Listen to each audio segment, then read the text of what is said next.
1891-92 കാലഘട്ടത്തിൽ H Holmes എന്നാൽ ഒരു ബ്ലോക്കിൽ തന്നെ പല പ്രോപ്പർട്ടി വാങ്ങി. എന്നിട്ട് അതെല്ലാം കൂട്ടിച്ചേർത്ത് ഒരു വലിയ ഹോട്ടലാക്കി മാറ്റി.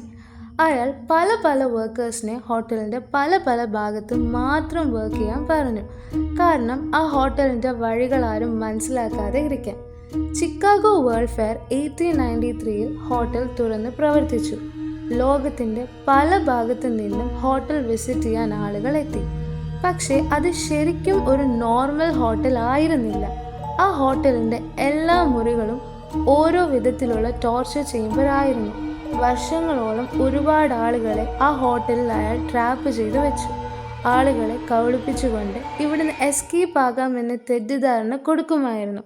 എവിടെയും കൊണ്ടെത്തിക്കാത്ത പല സ്റ്റേഴ്സും അവൻ ഉണ്ടാക്കി. താൻ എസ്കേപ്പ് ആകുവാണ് എന്ന് പ്രതീക്ഷിച്ച് സ്റ്റെപ്പുകൾ ഇറങ്ങുന്ന ആളുകൾ നേരെ ചെന്ന് എത്തുന്നത് ചുമരുകളിലേക്കായിരുന്നു.